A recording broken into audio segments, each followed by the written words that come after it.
जटाटवीगलज्जलप्रवाहपाविदस्थले गलेवलम्ब्यलम्बिदाम्बुजङ्गतुङ्गमालिकाम् ढमढ्ढमढ्ढमढ्ढमन्निनादवढ्ढमर्वयं चकार चण्डताण्डवं तनोतु न शिव शिवम् जडाकडाह सम्भ्रम भ्रमन्निलिम्ब निर्जरि विलोलवीजिवल्लरी विराजमानमूर्धनि धगद्धगद्धगज्ज्वलल्ललाडपट्टपावगे किशोरचन्द्रशेखरे रदि प्रदीक्षणं मम धराधरेन्द्रनन्दिनी विलासबन्धुबन्धुरस्फुरद्दिगन्धसन्दधि प्रमोदमानमानसे कृपाकटाक्षधोरिणी निरुद्ध दुर्धरापदि क्वचिद्दिगम्बरे मनो विनोदमेधुवस्तुनि जडाभुजङ्गपिङ्गलस्फुरत्फणामणिप्रभ कदम्बकुङ्कुमद्रव प्रलिप्तदिग्गदुमुखे मदान्धसिन्धुरस्फुरत्तु गुत्तरीयमेधुरे मनो विनोदमद्भुतं बिभर्तु भूतभर्तरी सहस्रलोचन प्रभृत्य शेषलेखशेखर प्रसूनधूलिधोरिणी विदूसराङ्घ्रिपीठभू भुजङ्गराजमालया निबद्धजाडजूडग श्रियैचिराय जायदां चकोरबन्धुशेखरः ललाडचत्वरज्ज्वलद्धनं जयस्फुलिङ्गपानिपीदपञ्चसायकं नमन्निलिम्पनायकम् सुधामयूखले गया विराजमानशेखर महाकपालि सम्पदे शिरोजडालमस्तु नः कराळबालपट्टि गद्धगद्धगद्धगज्ज्वलद्धनं जयाहुदीकृत प्रचण्डपञ्चसायके धराधरेन्द्रनन्दिनि कुजाग्रचित्रपत्रग प्रगल्पनेकशिल्पिनि त्रिलोचनेरतिर्मम कराळबालपट्टि गद्धगद्धगद्धगज्ज्वल धनं जयाहुदीकृत प्रचण्डपञ्चसायके धराधरेन्द्रनन्दिनि कुजाग्रचित्रपत्रग प्रगल्पनेकशिल्पिनि त्रिलोचनेरतिर्मम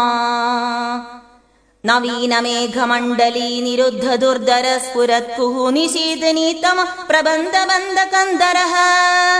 निलिम्ब निर्जरीधरस्तनोदु कृत्ति सिन्धुरः कलानिदानबन्धुरः श्रियं जगद्धुरन्धरः प्रफुल्ल नील पङ्कज प्रभञ्ज कालिम प्रभावलम्बिकण्डकन्दलि रुजि प्रबन्धकन्धरम् स्मरच्चिदं पुरच्चिदं भवच्चिदं मघच्चिदं गजच्चिदं दकच्चिदं तमन्दकच्चिदं भजे अगर्व सर्वमङ्गला कला कदम्ब मञ्जरी रसप्रवाह माधुरी विजृम्भणा मधुव्रतम्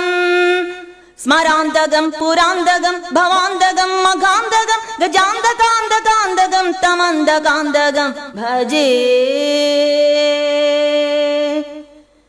जयत्वदभ्रविभ्रमभ्रमद्भुजङ्गमश्वसत् विनिर्गमक्रमस्फुरत्कराळबालहव्यवाट्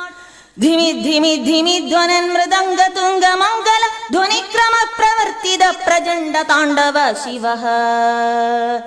प्रचण्डताण्डव शिवः प्रचण्डताण्डव शिवः दृशद्विचित्रतल्पयोर्भुजङ्गमौक्तिकस्रजो गरिष्ठरत्नलोष्टयो सुहृद्दिपक्षपक्षयो तृणारविन्दचक्षुषो प्रजामही महीन्द्रयो समप्रवर्तिग कदा सदा शिवं भजाम्यहम् कदा निलिम्ब निर्झरी निगुञ्जकोडरे वस विमुक्तदुर्मदे सदा स्थिरस्तमञ्जलिं वहन्